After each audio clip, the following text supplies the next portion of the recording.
રાજકોટ જિલ્લાના ઉપલેટા તાલુકામાં Shri Siddhnath charitable trust દ્વારા સમગ્ર સૌરાષ્ટ્રના લોકો માટે અનેકવિધ સેવા પ્રવૃત્તિઓ થઈ રહી છે। ત્યારે હાલ ખૂબ જ ઠંડીનો માહોલ છે કે જે અંતર્ગત ઉપલેટા તેમજ પંથકમાં આજુબાજુમાં રાત્રે સૂતા હોય કે જેમની પાસે ઠંડીનું રક્ષણ માટેની વ્યવસ્થા ન હોય તે માટે શ્રી સિદ્ધનાથ ચેરિટેબલ ટ્રસ્ટના સભ્યો દ્વારા રાત્રિના સમયે ઓટલા પર સૂતેલા બહાર સૂતેલા જરૂરિયાતમંદ લોકોને હૂંફ આપતા ગરમ ધાબળાનું વિતરણ કરવામાં આવ્યું।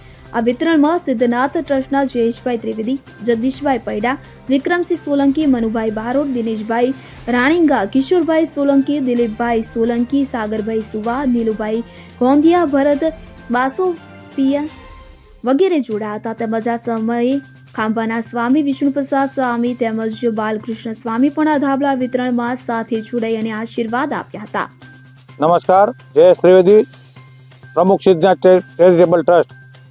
આજ રોજ આ કડકડતી ઠંડીમાં અમારા સિદ્ધનાથ ચેરિટેબલ ટ્રસ્ટ દ્વારા જરૂરિયાતમંદ લોકોને ગરમ ધાબળાનું વિતરણ કરવામાં આવ્યું।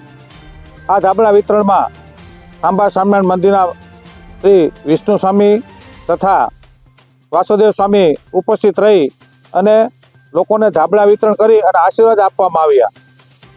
સિદ્ધનાથ ચેરિટેબલ ટ્રસ્ટ દ્વારા અવારનવાર ઉનાળામાં સ્લીપર વિતરણ, શિયાળામાં ધાબળા વિતરણ તેમજ જરૂરિયાતમંદ લોકોને એમ્બ્યુલન્સની સેવા પૂરી પાડી અને યોગ્ય સ્થાને દવાખાને પણ પહોંચાડવામાં આવે છે અને દિવ્યાંગોને સાધન સહાય કેમ્પ તેમજ દિવ્યાંગોને સર્ટિફિકેટ સહાય કેમ્પ અને રાશન કાર્ડ જેને જરૂર હોય તેને રાશન કીટની પણ સિદ્ધનાથ ટ્રસ્ટ દ્વારા વિતરણ કરવામાં આવે છે।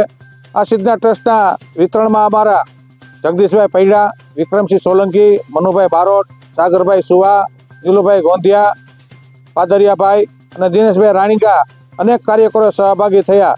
તે બદલ સિદ્ધનાથ ટ્રસ્ટનો અમે આભાર માનીએ છીએ અને આ ધાબળા વિતરણમાં અમને જમનભાઈ માણાવદરિયા પણ સહભાગી થયા, તેનો પણ અમે ખૂબ ખૂબ આભાર માનીએ છીએ। સરફરાઝ કોડી સાથે સીન 24 ન્યૂઝ ઉપલેટા।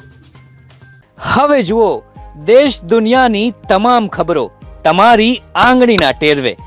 ઉઠાવો મોબાઈલ અને ગૂગલ પ્લે સ્ટોર પરથી ડાઉનલોડ કરો અમારી CN24 ન્યૂઝ મોબાઈલ એપ।